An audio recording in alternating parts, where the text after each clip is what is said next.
En el año 2017, comencé una relación con una compañera de la universidad.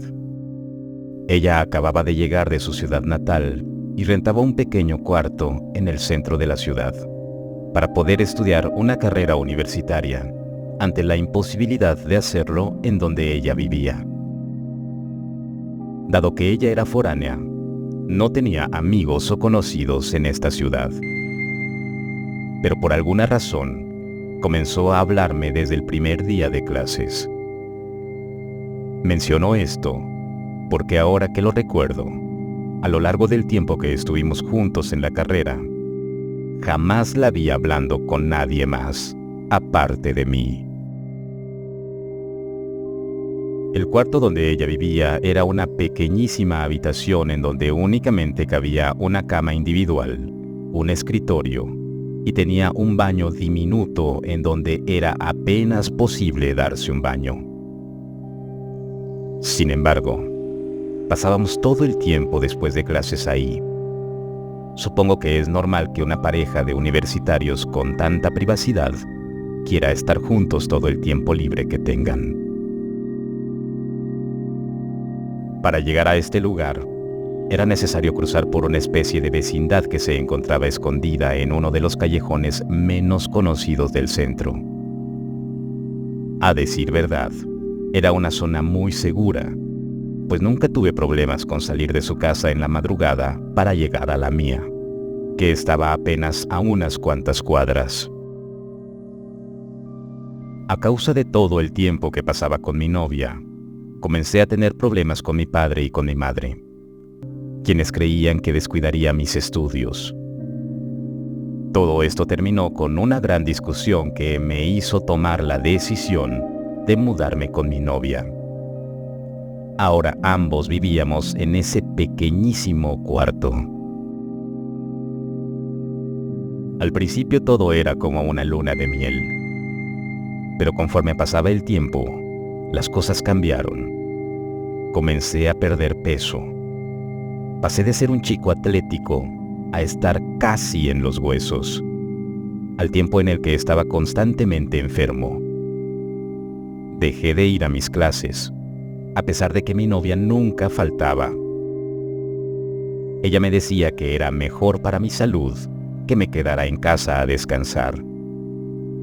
Incluso perdí todo contacto con mi familia, pues mi novia se encargaba de responder mis mensajes y llamadas, con el pretexto de que yo no me esforzara de más. Todo esto pasó en un periodo de menos de 2 meses.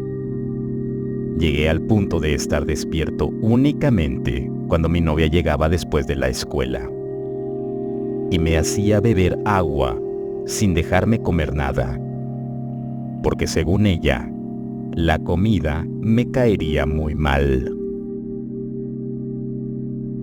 Un día, en el que mi novia tardó más de la cuenta en llegar a casa, me desperté y con la intención de salir de ese cuarto a buscar algo de comida, reuní toda la poca fuerza que aún me quedaba y salí. Para ser sincero, no recuerdo cuánto tiempo tenía sin siquiera ver la luz del sol o sentir el viento.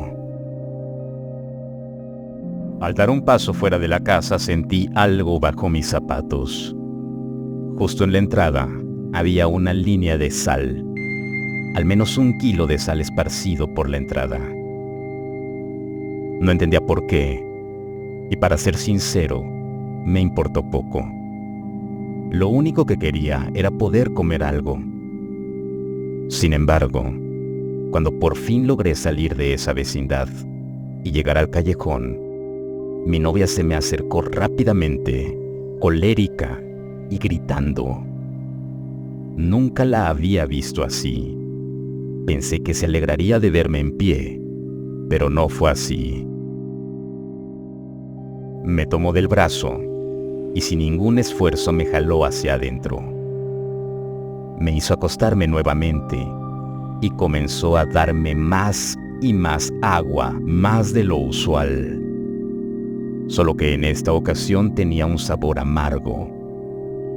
pero no podía rehusarme a beberla, pues se encargó de hacer que tomara hasta la última gota. Después de eso perdí la noción del tiempo. Me sentía completamente débil. Realmente creí que estaba a punto de morir. Ocasionalmente, despertaba de madrugada. Lo hacía porque no sentía la presencia de mi novia. Cada madrugada que despertaba por unos minutos, estaba completamente solo, pero podía escuchar algo. Escuchaba algo caer cerca de la puerta y ser esparcido. Ahora sé que se trataba justamente de sal. Después del tercer mes viviendo ahí, cosa que supe gracias a mi familia, una mañana mi madre y mi padre llegaron a la vecindad. Dieron con ella después de haberla buscado por semanas. Le pidieron a la casera que abriera el lugar, y mi padre me sacó de ahí en brazos. Pasé un tiempo en el hospital. Realmente estaba al borde de la muerte. Resultó que mi pareja me daba apenas lo justo para mantenerme con vida. Pero yo ya estaba en un muy mal estado. Lo único que era capaz de decir era el nombre de aquella chica. Pasé varias semanas en el hospital bajo observación, con suero y sin pronunciar palabra alguna. Cuando fui dado de alta, mi madre se ocupó de mí, de alimentarme, de bañarme, incluso de llevarme al baño. No podía entender en qué momento pasé de ser un joven lleno de vida a no poder valerme por mí mismo. Mientras estuve en el hospital, me hicieron todo tipo de estudios y de análisis. Sin embargo, no hallaron nada raro aparte del evidente grado de desnutrición en el que me encontraba.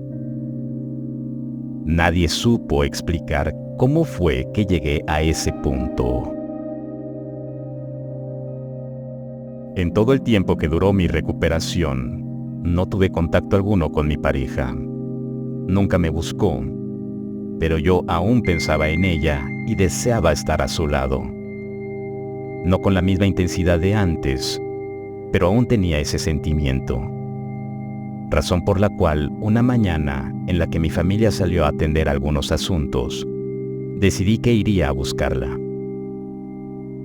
Me tomó algún tiempo encontrar aquel callejón, ese mismo sitio que antes sentía a escasas cuadras de mi casa. Ahora estaba mucho más lejos y no entendía qué estaba pasando. Cuando entré en aquella vecindad, vi el cuarto abierto de par en par, completamente vacío, salvo por una mujer que sabía que vivía en el departamento de al lado, porque el día en que mi padre me cargaba fuera de ahí, la vi asomándose por una pequeña ventana. Pero ahora ella estaba dentro del sitio donde yo vivía, quemando hierbas y rociando una sustancia viscosa. Al verme se acercó a mí con mucha alegría. Me vio a los ojos y me dijo: «Mi niño, no puedo creer que sigas vivo.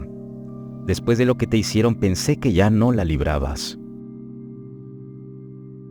Al cuestionarle sobre a qué se refería, me dijo que ella había llegado apenas unos días antes de que me sacaran de ahí.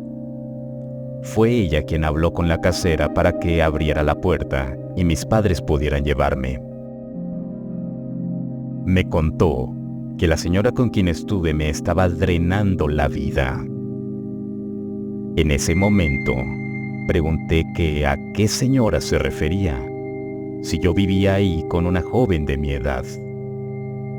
Me dijo que no era así, que yo la veía como ella quería que la viera, que seguramente me hizo comer o beber algo para atraparme ahí. No podía creer lo que me estaba diciendo. De la manera en la que la describió, era una mujer de al menos 30 años mayor que yo. Nada de eso tenía sentido. Pero no quise discutir con la mujer que en realidad me había ayudado. Me pidió que no volviera más por ahí y que no intentara buscar a mi novia. Cuando logré volver a la universidad, pregunté por ella, pero nadie la conocía. Nadie sabía de quién hablaba. Nadie había visto a una chica con esa descripción, y las pocas personas que se acordaban de mí, por el poco tiempo que había ido, me dijeron que solo recordaban que cada día, a la salida, me encontraba con una señora mayor y nos íbamos caminando de la mano. Realmente fue algo muy complicado de asimilar, por el hecho de que no podía creer que tantos meses hubieran sido producto de mi imaginación, o tuvieran algo que ver con algún tipo de magia, cosa que ahora ya no creo tan loca, pues eso explicaría el por qué el resto de vecinos mantenían aquella sala en la entrada. Por lo que me enteré, juraban que esa mujer era una bruja que había venido escapando de su pueblo.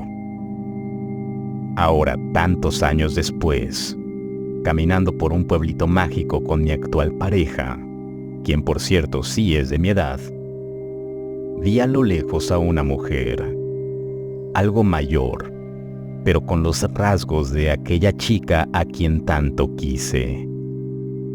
Llevaba a un joven de, cuando mucho, unos 20 años de la mano. Caminaban como una pareja feliz, de no ser porque el joven se encontraba en los huesos. Quise acercarme, quise hacer algo. Esperaba poder cambiar algo, pero los perdí de vista. No pude hacer nada por ese chico que, asumo, es su nueva presa. Y sé que probablemente a lo largo de este tiempo ha tenido muchos más. Me llena de intriga saber qué fue lo que me hizo, qué fue lo que me dio para volverme loco de amor. Solo puedo decir que las brujas existen, son reales. Lo sé porque viví con una.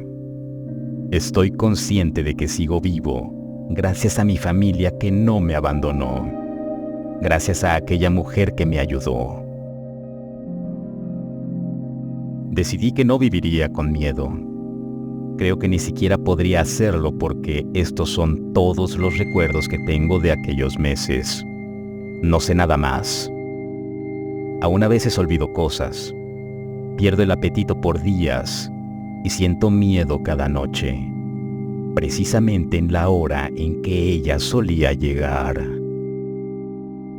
Espero algún día poder superar por completo todo esto y no volver a cruzarme en el camino de ninguna bruja. Espero que a nadie le pase, porque créanme que solo un milagro podría salvarlos, ya que en cuanto los eligen, no van a soltarlos jamás.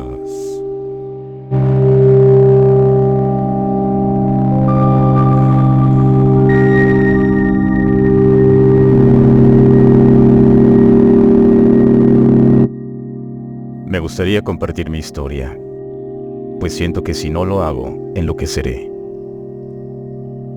Todo empezó cuando yo era niño. Vivía con mis papás en una casa relativamente grande, cerca de la Basílica de Guadalupe, en la que nos sobraban algunas habitaciones. Esta casa era propiedad de mi abuelo por parte de mi madre, quien al morir se la heredó. En su lecho de muerte, mi abuelo imploró a mi madre que velara por todos sus hermanos. Digamos que una cláusula para que heredara la casa sería que cada vez que uno de sus hermanos requiriera quedarse en ella, lo hiciera sin problemas. Dado el carácter amable y generoso de mi madre, no tuvo problemas con ello. Aunque ninguno de sus numerosos hermanos tuvo necesidad alguna de alojarse en nuestra casa, hasta que llegó ella. Era la hermana mayor de la familia. Se llamaba Emilia. Ninguno de los demás quiso ayudarla, pues hasta hace poco comenzó a desarrollar demencia senil. Nunca se casó y por tal motivo fue a dar a un asilo de ancianos. Sin embargo, ya no era posible cuidarla ahí debido a que el dinero que ahorró en su juventud y con el que pagaba su estancia se había terminado. Así que por el carácter de mi madre y la promesa que le hizo a mi abuelo, admitió a mi tía en su casa para cuidarla. Debido a que estaba en un asilo y por su condición, pocas veces la habíamos oído mencionar.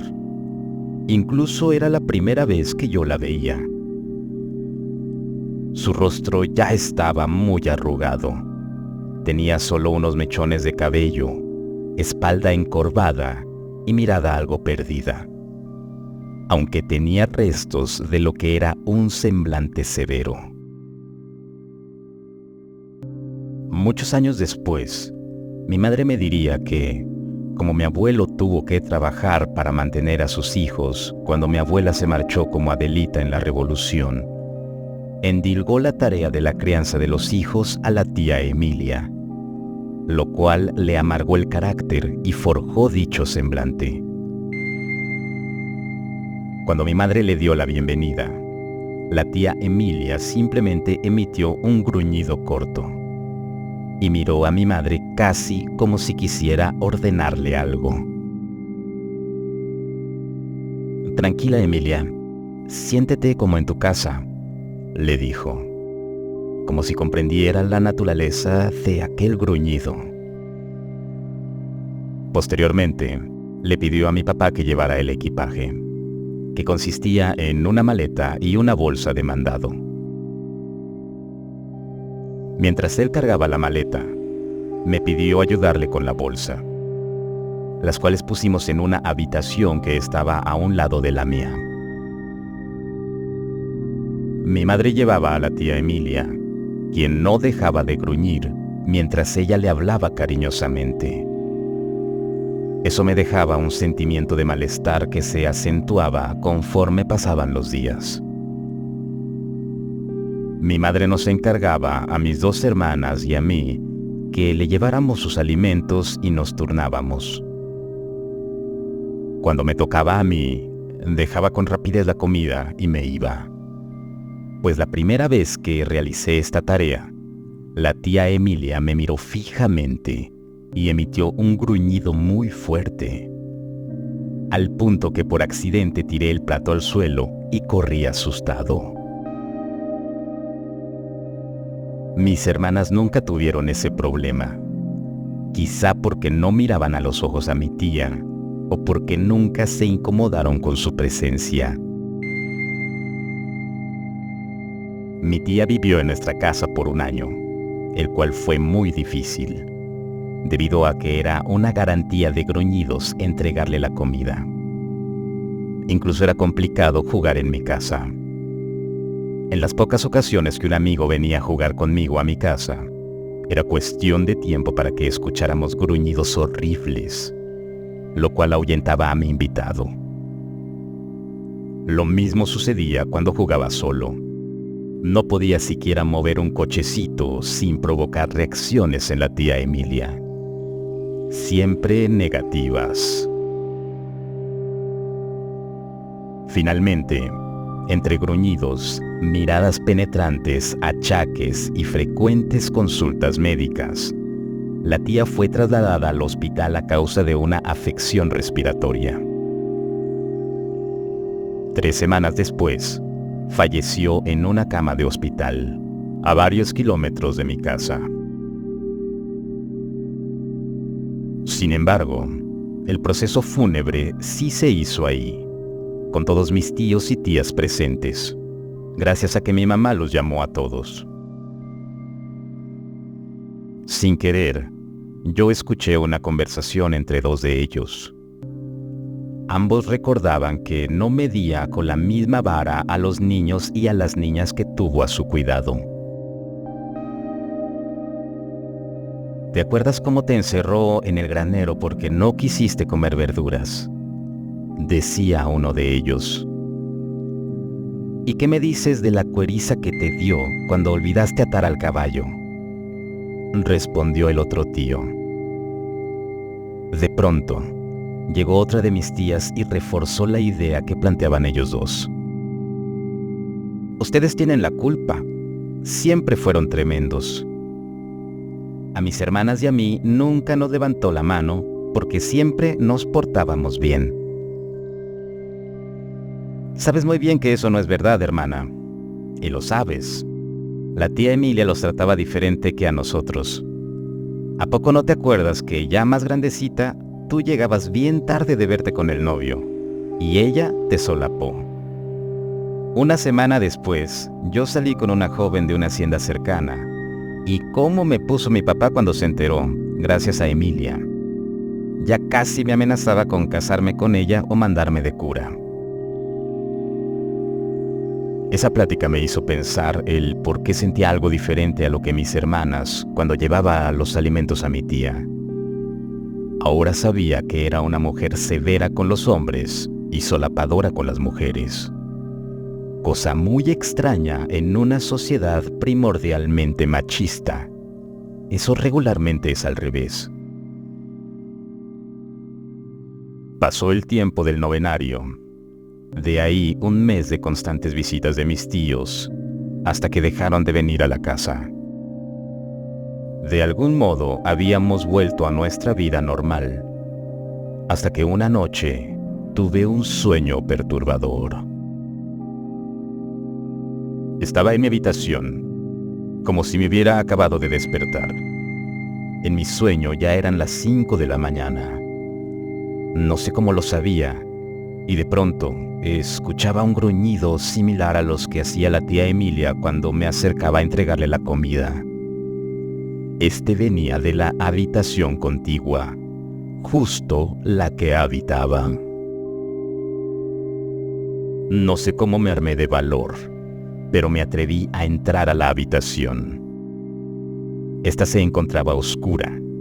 De algún modo pude ver la cama vacía, una mesita con una pequeña bandeja, tal y como se encontraba antes de que tuvieran que llevarla al hospital para nunca volver. Decidí encender la luz, cuando de pronto sonaba un gruñido. Y en efecto, era la tía Emilia. Estaba ahí de pie. Vestía un chal negro que cubría los pocos mechones de cabello de su casi calva cabeza. Tenía las arrugas más marcadas en su rostro. Sus ojos estaban enrojecidos y me miraban fijamente. Su boca temblaba, como si quisiera decirme algo. Sin embargo, solo pudo emitir un gruñido, el cual sonaba mucho más perturbador que cuando estaba viva. Más sepulcral, por así decirlo. Esto provocó que saliera del cuarto. Me metí a mi cama y me envolví en las cobijas. De pronto escuché de nuevo el gruñido y vi con total nitidez el horrible rostro de la tía Emilia, como si estuviera rodeado de un halo luminoso y atravesaba mis cobijas. Mientras seguía gruñendo, se acercaba cada vez más y más, hasta que desperté.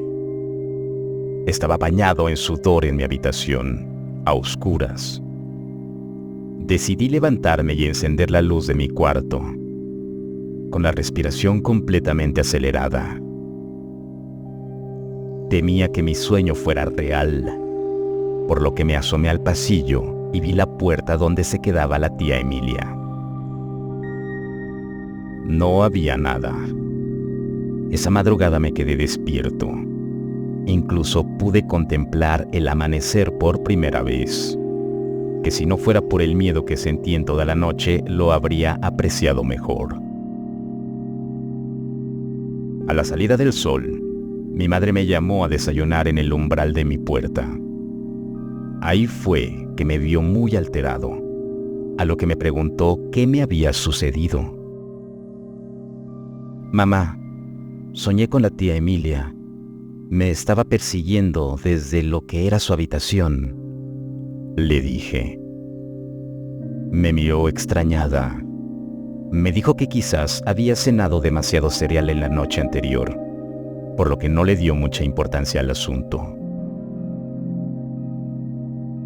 A partir de ese día, mi madre empezó a cambiar.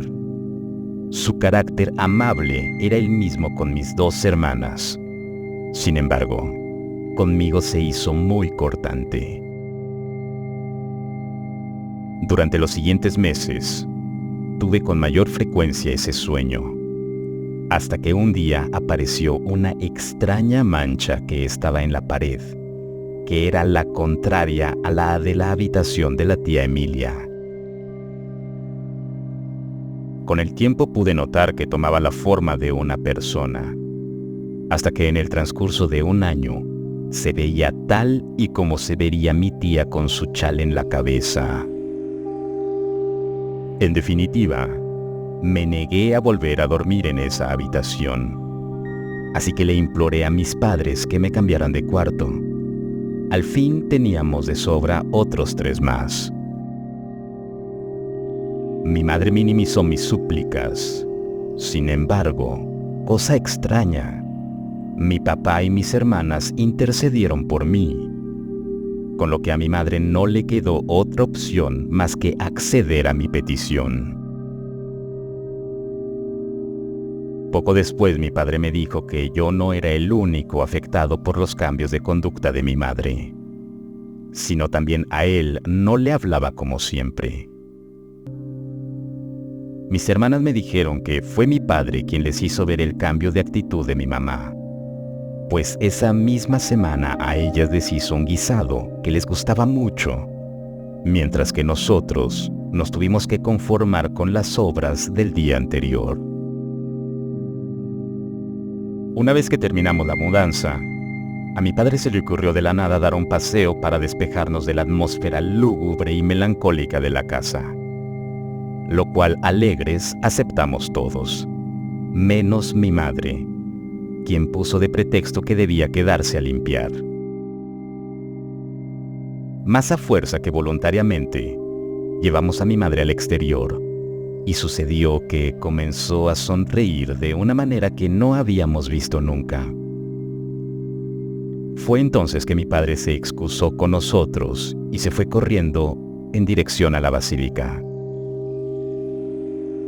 Al cabo de unos minutos regresó con una botellita de vidrio en la mano. Sin embargo, se tropezó y el contenido de esta salió disparado hacia mi mamá, quien terminó empapada.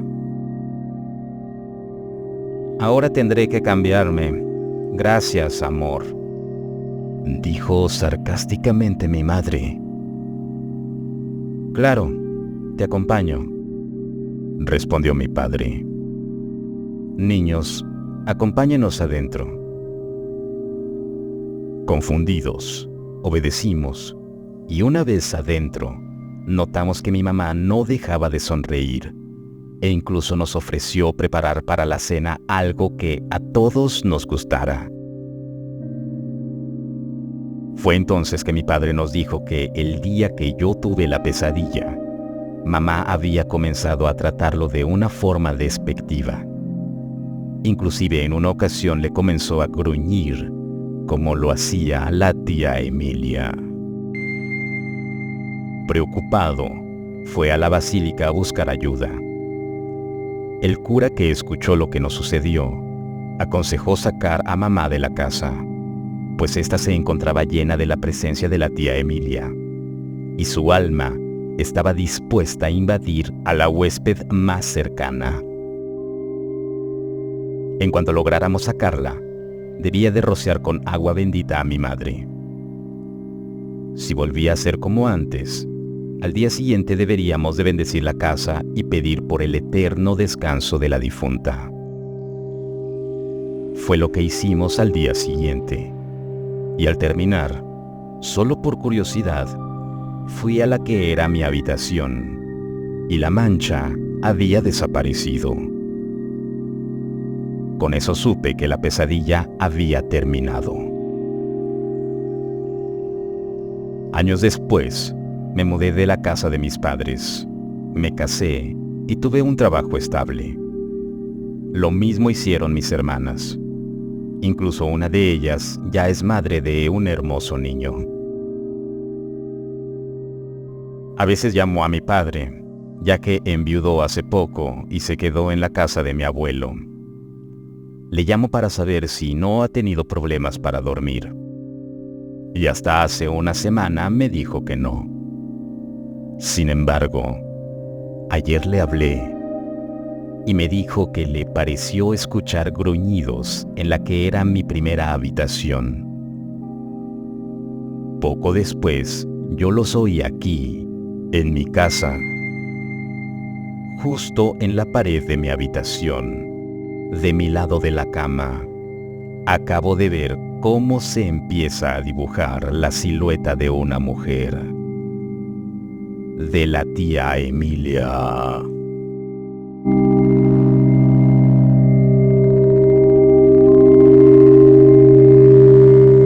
Yo vivía en un pueblo pequeño, lejos de toda mi familia.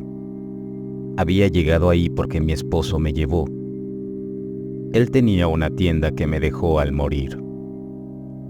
Con mucho trabajo y en compañía de mi pequeña hija, fui sacando adelante poco a poco ese negocio. Las cosas iban muy bien, porque me las arreglé para vender cosas que nadie más vendía en ese pueblo.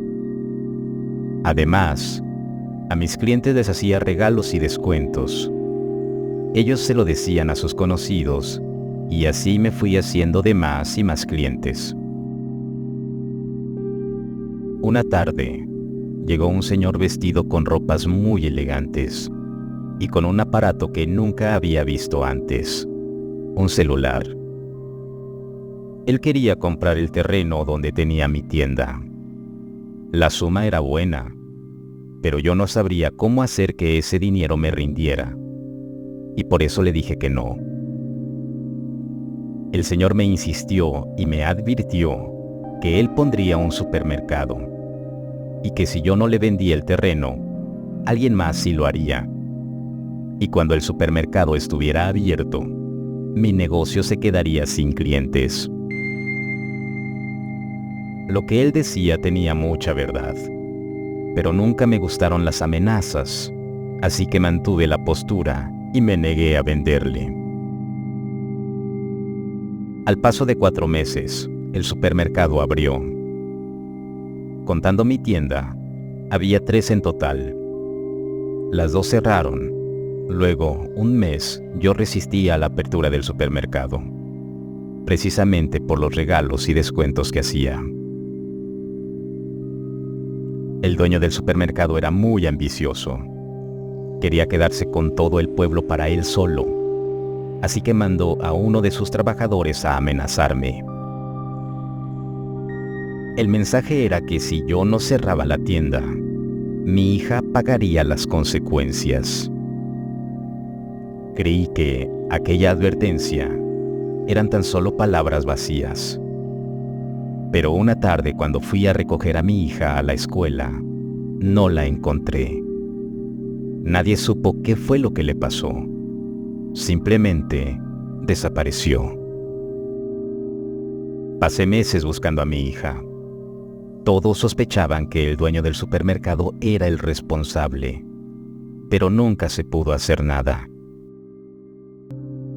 Me harté de la situación y fui a un lejano pueblo a buscar a una bruja. Ella preguntó cuál era el trabajo que yo quería solicitar. Lo que le dije fue que quería convertirme en una bruja. Ella estaba sorprendida por mi petición, pero cuando le conté que lo que yo quería era venganza, aceptó a enseñarme. Esos fueron largos meses de aprender cosas muy oscuras. Cuando estuve lista, volví al pueblo para encargarme de ese desgraciado tipo elegante. Fui al supermercado y las puertas las llené con un aceite especial que había preparado. Después me alejé gritando palabras que le darían poder al aceite para causar un daño incontenible. Al día siguiente, volví al supermercado a la hora pico de la venta. El lugar estaba lleno. Las puertas seguían manchadas con el aceite. Se notaba que habían intentado quitarlo. Miré cómo las personas entraban al supermercado. Por cada uno que salía, llegaban dos más.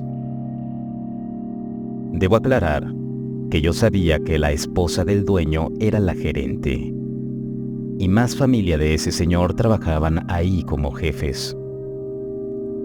El tipo nunca pisaba el supermercado. Solo se volvía rico gracias a que no tenía ninguna competencia. Ese desgraciado me había arrebatado a mi hija, y nadie de ese pueblo me ayudó ni a buscarla ni a culparlo. Ya había llegado el momento de que se hiciera justicia.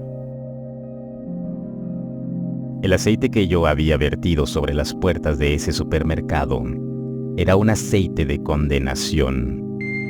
Se utiliza para provocar combustiones espontáneas en personas. Lo pude utilizar para hacer que las puertas ardieran, impidiendo que la gente pudiera salir. Y el fuego se extendió directo hacia los familiares del dueño. En cuanto ellos murieron, el fuego se apagó. En total 30 personas perdieron la vida. No todos eran familiares del dueño, pero tuvieron la desgracia de estar en el lugar equivocado, en el momento equivocado. Eso no me ayudó a recuperar a mi hija. Pero en estos 11 años que llevo encerrada en la cárcel, cada día recuerdo ver la cara de ese desgraciado cuando llegó al lugar sabiendo que su familia había muerto. Yo me entregué a las autoridades, no porque quisiera ir a prisión, sino porque lo que yo quería era que ese maldito supiera que finalmente me había vengado por la muerte de mi hija. Si el video te gustó, no olvides suscribirte y compartirlo. Hasta el próximo relato.